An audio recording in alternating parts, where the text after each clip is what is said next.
Okay Lalit sir ଅନମ୍ୟୁଟ କରନ୍ତୁ। Hello sir ନମସ୍କାର। ନମସ୍କାର। ଘରକୁ ପଳେଇ ଆସିଲେଣି? ନାଇଁ ସାର୍ ମୁଁ ଅଛି ହସ୍ପିଟାଲରେ। ହସ୍ପିଟାଲରେ ଅଛନ୍ତି? ଓକେ, ଆପଣଙ୍କର ଏକ୍ସପିରିଏନ୍ସ କୁହନ୍ତୁ ଟିକେ, ହେଲିଂ ଏକ୍ସପିରିଏନ୍ସ। ନାଇଁ ସାର୍ ମୁଁ କରିଛି ଦିଟା ହିଲିଂ ସାର୍ କରିଥିଲି। ମୁଁ ତାର ଦିଟା ବେନିଫିଟ ଯୋଉ ପାଇଁ କରିଥିଲି ବି ତାର ସକ୍ସେସ ହେଇଯାଇଛି। ଆଉ କୁହନ୍ତୁ ଗୋଟେ ଟିକେ, ଚାଲିଛି। କଣ ସର୍ଟକଟ କୁହନ୍ତୁନି, ଟିକେ ଓପନଲି କୁହନ୍ତୁ ତାକି ଅନ୍ୟମାନେ ଟିକେ ଏନର୍ଜେଟିକ ହେବେ। ଜଣେ କରିପାରୁଛନ୍ତି, ଆମେ କାହିଁ କରୁନୁ? କୁହନ୍ତୁ ନାଇଁ ସାର୍ ଟିକେ ମୁଁ ପ୍ଲିଜ। କରିଥିଲି, ମୁଁ ନିଜର ଗୋଟେ ସାର୍ କରିଥିଲି। ଜଣେ ପଇସା ନେଇଥିଲା, ପେମେଣ୍ଟ ପଇସା କିଛି ନେଇଥିଲା, ଦେଇନଥିଲା ବୋଲି। ତ ସାର୍ ମୁଁ ପାଖାପାଖି 75,000 ଭଳିଆ ପାଇଲି, 1,10,000। ଆଉ ପଇସା ବି ପାଇଯିବି, ସିଏ ଗୋଟେ କଣ୍ଡିସନ କରିଛି, ଦେଇଦବ ସାର୍ ପଇସା ଗୋଟେ ଅଲଗା ବାଟରେ। ଆଉ ସାର୍ ଆଉ ଜଣଙ୍କ ପାଇଁ ନିଶା ଛାଡିବା ପାଇଁ ଜଣଙ୍କ ପାଇଁ କରୁଛି, ସେଥିରେ କଣ୍ଟିନ୍ୟୁ ଅଛି। 21 ଦିନର ସରିନି, ସେଟା ସାର୍ ପ୍ରୋସେସିଂରେ ଅଛି ଆଉ। ଏଇ ଯୋଉ 1,10,000 ଟଙ୍କା ନା କଣ ଯାହା ଥିଲା, କେତେ ଦିନରେ ଧଇଲା ସେ ଥିଲା ଦଉନଥିଲା? ସାର୍ ସେ ପାଖାପାଖି 2 ବର୍ଷ ଟିକେ ଅଧିକା ହବ। 2 ବର୍ଷର ପେମେଣ୍ଟ ଆପଣ ହିଲିଂ ରେ ବାହାର କରିଦେଲେ ମାସେ ଭିତରେ, 15 ଦିନ ଆଜ୍ଞା ଭିତରେ? ଆଜ୍ଞା ଆଜ୍ଞା 71,000 ପାଇଛି। ଆଉ କିଛି ପଇସା ଅଛି ପାଇଯିବି, କିନ୍ତୁ ମୁଁ ଜାଣିଛି ପାଇଯିବି। ତାମାନେ ହିଲିଂ ରେ ପାୱାର ଜେନେରେଟ ହେଲା ଏବେ। ନିଜ ଭିତରେ ପରିବର୍ତ୍ତନ ଆସିଲା ଯେ ଯାହା ବି ପଇସା ମୋର ଷ୍ଟକ୍ ଥିଲା, ଏକ ତ ମାନେ 70-80% ରିକଭରି ହେଇଗଲା, ବଟ୍ ଆହୁରି ଯାହା ବି ଅଛି ବହୁତ ଶୀଘ୍ର ରିକଭରି ହେଇଯିବ। ଆଚ୍ଛା ନିଶ୍ଚିତ ଭାବରେ ସାର୍ ହବ, ମୁଁ କନଫିଡେନ୍ସ ବି ଅଛି ହେଇଯିବ। ଚାଲନ୍ତୁ, ବହୁତ ସୁନ୍ଦର, ବହୁତ ସୁନ୍ଦର। ହିଲିଂ କରନ୍ତୁ ଯେତେ ପାରୁଛନ୍ତି ନିଜ ପାଇଁ। ଓକେ, ଟିକେ ସମୟ ବାହାର କରିବେ, ଯେମିତି ଠାକୁରଙ୍କୁ ପୂଜା କରୁଛନ୍ତି, 10 ମିନିଟର ସମୟ, ବେଶୀ ସମୟ ନାହିଁ। କରନ୍ତୁ। ଆପଣ ଯେତେବେଳେ ରେଜଲ୍ଟ ପାଉଛନ୍ତି ପ୍ଲିଜ ମୋ ସହିତ ସେୟାର କରନ୍ତୁ, କାହିଁକି ନା ଆପଣଙ୍କର ସକ୍ସେସ୍ ମୋର ଭିକ୍ଟ୍ରି। ମୁଁ ଗୋଟେ ଜିନିଷ ସବୁବେଳେ କହୁଛି, ଆପଣଙ୍କର ସକ୍ସେସ୍ ମୋର ଭିକ୍ଟ୍ରି। ମିଥାଲି ମ୍ୟାଡାମ ଅନମ୍ୟୁଟ କରନ୍ତୁ। ନମସ୍କାର। ନମସ୍କାର। ଛାତ ଉପରେ ବସିଛନ୍ତି? ହଁ ସାର୍। ଚାଲନ୍ତୁ, ଆପଣ ସେଇ ଛାତ ଛାତ ଉପରେ ଘର କରିଦେଲେ ଆପଣ। ହଁ ଓକେ, ହିଲିଂ ଷ୍ଟାର୍ଟ କଲେଣି? ହଁ ସାର୍। ହେଇଗଲା ହଁ ସାର୍ ରେଜଲ୍ଟ? ରେଜଲ୍ଟ ଓକେ, ବି ବାହାରିଛି ସାର୍। ହଁ ରେଜଲ୍ଟ ବି ବାହାରିଛି, ବାହାରିଛି? ଯୋଉଥିପାଇଁ କରିଥିଲି। ହଁ ସାର୍। ମାନେ ଏବେ ଆପଣଙ୍କର କୋର୍ସ ସରିଲା, ଏବେ ରେଜଲ୍ଟ ହଁ ବାହାରି ସାରିଲାଣି? ହଁ ସାର୍ ମୁଁ କରିଥିଲି, 2 ଦିନରେ ମୋ ରେଜଲ୍ଟ ବାହାରିଲା। ଆଚ୍ଛା, ଟିକେ ଏକ୍ସପ୍ଲେନ କରନ୍ତୁ, ସମସ୍ତେ ଜାଣିବା ଦରକାର।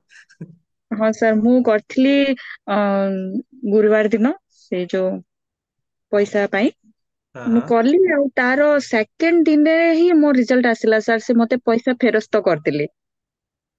କେତେ ମତେ ଟଙ୍କା? ବହୁତ ଖୁସି ଲାଗିଲା ସାର୍। ମୋର 10,000 ଟଙ୍କା ଆପଣଙ୍କୁ କହିଥିଲି ନା। ହଁ ହଁ ହଁ ହଁ ଆହୁରି ହଁ। ଛଅ ଆହୁରି 6,000 ଟଙ୍କା ତାର ରହିଯାଇଛି, ମତେ ଦେଇନି ସେ। ହେଲେ ଆଚ୍ଛା, ମୁଁ କରୁଛି, କଣ୍ଟିନ୍ୟୁ ସେଟା କରୁଛି ବି। କରନ୍ତୁ। ମାନେ ଯୋଉ ପ୍ରକ୍ରିୟା ଯେତିକି ଦିନ ଅଛି ତାକୁ ସାରି ଦିଅନ୍ତୁ, କାହିଁକି ନା ପଇସା ହଁ ସାର୍। ମିଳିଗଲେ ଫିଲିଂ ବନ୍ଦ କରିବେନି, କାହିଁକିନା ଆହୁରି ନା ନା। ପଇସା ଅଛି ତାର। ହଁ ସାର୍ ମୁଁ କରୁଛି ସାର୍ ସେଟା। ହୁଁ, ହଁ ସାର୍। ଭଲ ଲାଗୁଛି ପ୍ରଥମ ହଁ ସାର୍ ଏକ୍ସପିରିଏନ୍ସ? ବହୁତ ବଢିଆ। ହଁ ସାର୍, ସମସ୍ତେ ଘରେ ବି ବହୁତ ବିଶ୍ୱାସ କଲେଣି। ଆଗ ତ ମତେ ସବିଏ କଣ କରୁଛୁ କଣ କହୁଥିଲେ, ଏବେ ସମସ୍ତେ ବିଶ୍ୱାସ କରୁଛନ୍ତି ସାର୍। ଚାଲନ୍ତୁ, ବହୁତ ସୁନ୍ଦର, ବହୁତ ସୁନ୍ଦର। ଆପଣ ଯେତେବେଳେ ସମସ୍ତେ ମୁଁ ଜାଣିନି ଆପଣଙ୍କର କିଛି ଏକ୍ସପିରିଏନ୍ସ ହେଇଥିଲା, ମୁଁ ଜଷ୍ଟ ପଚାରିଲି, ବଟ୍ ଆପଣ କହିଲେ ମୋର ହେଇସାରିଲାଣି ରେଜଲ୍ଟ। ହଁ ସାର୍ ମଜା ମୋ ଆସୁ ହେଇଛି। ମତେ ବହୁତ ଖୁସି ମିଳୁଛି ଯେତେବେଳେ ଆପଣଙ୍କ ମୁହଁରୁ ମତେ ଏ ପ୍ରକାର ପଜିଟିଭ ଭାଇବ କ୍ରିଏଟ ହଉଛି, ମୋ ସାମ୍ନାକୁ ଆସୁଛି, ବହୁତ ମଜା ଲାଗୁଛି। ମୁରଲି ସାର୍ ଅନମ୍ୟୁଟ କରନ୍ତୁ। ନମସ୍କାର। ସାର୍ ନମସ୍କାର। ହୁଁ, କିନ୍ତୁ ମତେ ଏ ଆଇରେ ସକ୍ସେସ୍ ଆସିଛି ସାର୍। ଆଜି ବି ମୋର ଗୋଟେ ଭଲ କାମଟା ଗୋଟେ ହେଇପାରିଲା। ମାନେ ଆପଣ ଜାଣିଥିବେ ଅନ୍ୱେଷା ପ୍ରୋଗ୍ରାମ ଚାଲିଛି ଗଭର୍ଣମେଣ୍ଟ ର, ହଁ, ଯୋଉଟା କି କେବଳ ଏନ୍ଏସି ଏନ୍ଏସି ଏରିଆ ଜାଗାରେ ହିଁ ପାଇଁ। ମିଳିବ। ହଁ ହଁ। ଏନ୍ଏସି ଏରିଆ ପାଇଁ ମିଳିବ, କିନ୍ତୁ ମୁଁ ଯୋଉ ଜାଗାରେ ସ୍କୁଲ କରୁଛି ସେ ବ୍ଲକ ଏରିଆ, ବୁଝିଲେ କି ନା। କିନ୍ତୁ ଆଜି ଆଚ୍ଛା, ଅନ୍ୱେଷା ପ୍ରୋଗ୍ରାମରେ ମୋତେ 40ଟା ପିଲା ମିଳିଲେ। अरे वाह, collector congratulation. Congratulation. Collector collector ଆଜି ମିଟିଂ ଡକେଇଥିଲେ। ମୁଁ ଆମ ପ୍ରିନ୍ସିପାଲ ପଠେଇ, ମୋର ଟ୍ରେନିଂ ପଡିଯାଇଥିଲା, ମୁଁ ଗଲିନି। ପ୍ରିନ୍ସିପାଲ ପଠେଇଲି, ପ୍ରିନ୍ସିପାଲ ଗଲେ। ମୁଁ ଗଲା ଆଗରୁ ଖାଲି ଏତିକି ଗାର୍ଡିଆନ ଏଞ୍ଜେଲ ଏଞ୍ଜେଲଙ୍କୁ ଡାକିଲି ଯେ ମୁଁ ତ ଯାଇପାରୁନି, ଆପଣ ମାନେ ତାଙ୍କ ସହିତ ଯାଆନ୍ତୁ, ଟିକେ ତାଙ୍କୁ ହେଲ୍ପ କରନ୍ତୁ, ଯେମିତି ସ୍କୁଲର କାମଟା ସକ୍ସେସ୍ ହବ। ତ अच्छा, ଏଞ୍ଜେଲ ବିସି ଦ୍ଵାରା ଆମକୁ ମତେ ଆଜି ବି 40ଟା ପିଲା ମାନେ ବ୍ଲକ ଏରିଆରେ ଦେବାର ରୁଲ କା ନାହିଁ।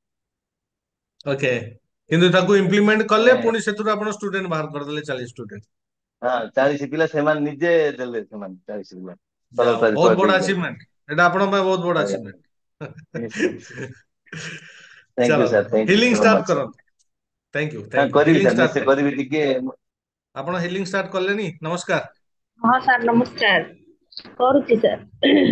କେତେଟା ହିଲିଂ କରୁଛନ୍ତି ସାର୍ ମୁଁ 3ଟା ହିଲିଂ କରୁଛି ସାର୍।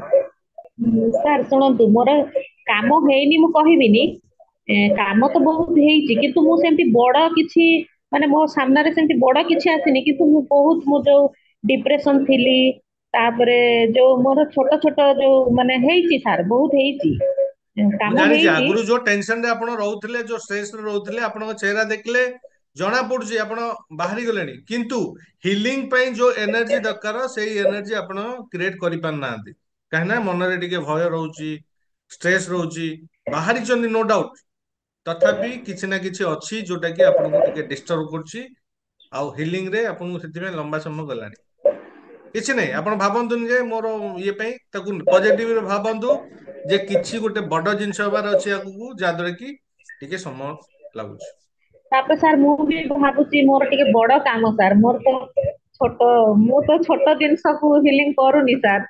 ସେଥିପାଇଁ ମୁଁ ବି ଦୁଃଖିତ ନୁହଁ ସାର୍। ମୁଁ ଭାବୁଛି ମୋର ନିଶ୍ଚିତ କାମ ହବ, କିନ୍ତୁ ଟିକେ ଲେଟ୍ ହଉଛି କଣ ପାଇଁ ମୋର କାମଟା ବି ଟିକେ ବଡ କାମ, ସେଥିପାଇଁ ଲେଟ୍ ହଉଛି। ମୁଁ ସେଥିପାଇଁ କିଛି ଭାବୁନି, ମୁଁ ରାଇଟ୍ ମୋର ଠିକ ଠିକ ବିଶ୍ୱାସ ଅଛି, ମୁଁ କରୁଛି ସାର୍। ଆଚ୍ଛା ଆଚ୍ଛା ଚାଲନ୍ତୁ ହିଲିଂ ଷ୍ଟାର୍ଟ କଲଣି ଆଜ୍ଞା କେତେଟା ପଅରଦିନ ହିଲିଂ ସାର୍ ହଉଛି ପଅରଦିନ ସାର୍। ଆଜ୍ଞା କେତେଟା ହିଲିଂ ହେଲାଣି ଷ୍ଟାର୍ଟ ମାନେ କେତେଟା ହିଲିଂ ଷ୍ଟାର୍ଟ କରିଛ ମାନେ ନିଜ ପାଇଁ ନା ଲୋକଙ୍କ ପାଇଁ? ସେ ଯାହା ପାଇଁ ହଉ କେତେଟା ହିଲିଂ ଚାଲିଛି ଗୋଟେ ଚାଲିଛି ଦିଟା ଚାଲିଛି ତିନିଟା ଚାଲିଛି କେତେଟା ଚାଲିଛି ସାର୍ ମୁଁ ତ ସାଙ୍ଗେ ସାଙ୍ଗେ ରେଜଲ୍ଟ ପାଇଯାଉଛି 10-15 ମିନିଟ୍ ଭିତରେ, ଆଉ ମୁଁ ଭାବୁଛି ଆଉ କିଛି ଦରକାର ନାହିଁ। 5 ମିନିଟର ରେଜଲ୍ଟ। କଣ ରେଜଲ୍ଟ ବାହାରିଛି ଟିକେ କୁହ ସମସ୍ତେ ଜାଣିବା ଦରକାର 5 ମିନିଟରେ ଯଦି ବାହାରୁଛି କଣ କଣ ଏମିତି ହେଇଛି ଯେ 5 ମିନିଟରେ ବାହାରୁଛି ସାର୍ ମୁଁ ଗୋଟେ ଏମିତି ଯାଇଥାଏ, ମାଟି ଟଣା ହଉଥିଲା ସେ ଜାଗାରେ ଗୋଟେ ଦୋକାନଟା ଥାଏ, ମୁଁ କାକା ଲେଖା ହୁଅନ୍ତି, ସିଏ ଦାଦା ହୁଅନ୍ତି।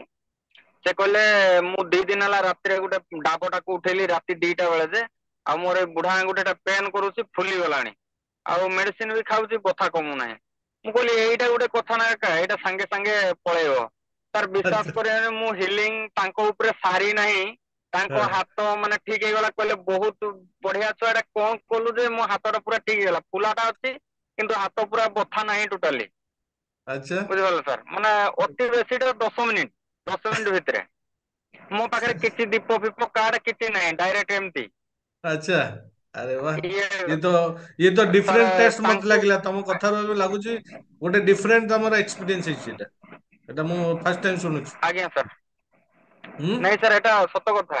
ମୁଁ ଭାବୁଛି କି ନା ନା ଆପଣ ମିଛ ବିଶ୍ୱାସ ନୁହଁ କରିବେ କି ମୁଁ ନାଇଁ। ମିଛ କହୁନି ମୁଁ ହଁ କହୁଛି ହଁ ଏଇଟା ଗୋଟେ ନୂଆ ଏକ୍ସପିରିଏନ୍ସ ଏମିତିଆ ମାନେ ଆଜ୍ଞା ତମେ ସଡନ ସଡନ ହିଲିଂ କରୁଛ ଯୋଉଠି ସେଠି କାମ ହଉଛି ହଁ ହଁ ଓକେ ଆଉ ଗୋଟେ କୁହ ଆଜ୍ଞା ଏକ୍ସପିରିଏନ୍ସ ସାର୍ ଆଉ ଗୋଟେ ଏକ୍ସପିରିଏନ୍ସ ସାର୍, ସେଇ ଜାଗାରେ ହିଁ 3-4 ଦିନ ପରେ ଫେର ମୁଁ ସେ ଦୋକାନ ପାଖକୁ ପହଞ୍ଚିଲି। ତ ଆଉ ଗୋଟେ ସେ ବି ମାନେ ତାଙ୍କ ସମ୍ପର୍କୀୟ ହୁଅନ୍ତି, ତ ସେ ଗୋଟେ ବାଡି ଧରିକି ଚାଲୁଥିଲେ, ତାଙ୍କର 12 ବର୍ଷ ପାଖାପାଖି ହେଲା ସିଏ ବାଡି ଧରିକି ଚାଲୁଛନ୍ତି। ତ ତାଙ୍କର ପେନ୍ ଷ୍ଟାର୍ଟ ହେଇଥିଲା ସେ ଗୋଡଟାରେ, ମାନେ 3 ଦିନ ହେବ ପେନ୍ ଷ୍ଟାର୍ଟ ହେଇଥିଲା, ସିଏ ମତେ କହିଲେ। ମୁଁ କହିଲି ମୋ ପାଖରେ ତ କିଛି ନାହିଁ, ତ ମୁଁ ସେ କାକାଙ୍କ ପରିକା ୟାଙ୍କ ଉପରେ ଟେଷ୍ଟ କରିବି, କଣ ହଉଛି ଦେଖାଯାଉ। ମୁଁ ବହୁତ ମାନେ ସାହସର ସହିତ ଆଉ ବିଶ୍ୱାସର ସହିତ ତାଙ୍କ ପାଖରେ ବସିଲି। ଆପଣ ସାର୍ ମତେ କହିଥିଲେ କି ଦୀପ ଲଗେଇବାକୁ, ତ ତାଙ୍କ ଘରେ କ୍ୟାଣ୍ଡେଲ ନଥିଲା କି ଧୂପ ବି ନଥିଲା ପାଖରେ, ତ ସିଏ ଦୀପ ଗୋଟେ ଆଣିକି ଦେଲେ ସୋରିଷ ତେଲ ଦେଇକି।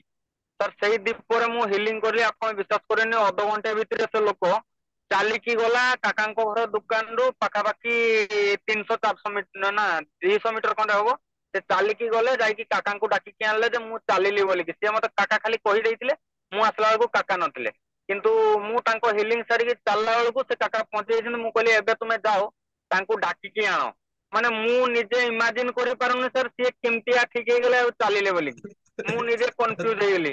କିନ୍ତୁ ସାର୍ ମୁଁ ମାନେ ମୋ ପାଇଁ ମୁଁ କିଛି କରୁନି, ମୋର ତ ସକାଳୁ ବେପାର ପୁରା ମାନେ ଏତେ ସ୍ପିଡ ରେ ହଉଛି ମୁଁ ନିଜେ ଜାଣିପାରୁନି କିଛି, ସବୁ କିଛି ଠିକ ଆଚ୍ଛା ଚାଲିଛି। କିଛି ତ ନାହିଁ ଡାଉଟ କରିବା ଏଇଟା ନାହିଁ ଲୋକ ଆମ ନା ପାଖରେ କିଛି ମାନେ ଏକ୍ସଟ୍ରା ଅର୍ଡିନାରୀ ଏନର୍ଜି ଆମେ ଆମ ପାଖରେ ରଖିଛେ ଯାହାଦ୍ୱାରା କି ଆମର କାମ ଯାକ ସାଙ୍ଗେ ସାଙ୍ଗେ ହେଇପାରୁଛି ଆଜ୍ଞା ସାର୍ ଏଇଟା କାହିଁକି ଅଛି? ତମର ଉଦ୍ଦେଶ୍ୟ ପ୍ରଥମରୁ ଅଛି ଯେ ମୁଁ ଲୋକଙ୍କୁ ସେବା କରିବି, यस सर। ଲୋକଙ୍କୁ ହେଲ୍ପ କରିବି ପ୍ରତ୍ୟେକ କ୍ଷେତ୍ରରେ। ସେଇଥିପାଇଁ ଯୋଉ ଇଣ୍ଟେନସନରେ ଯୋଉ ଜିନିଷଟା ଅଛି, ସେଇଥିପାଇଁ ଏଇଟା ଆପଣଙ୍କୁ ବେଶୀ ହେଲ୍ପ କରୁଛି। ଆଉ ରିଜନ କିଛି ନାହିଁ, ଯେ ରିଜନ ହେଲା ସେତିକି।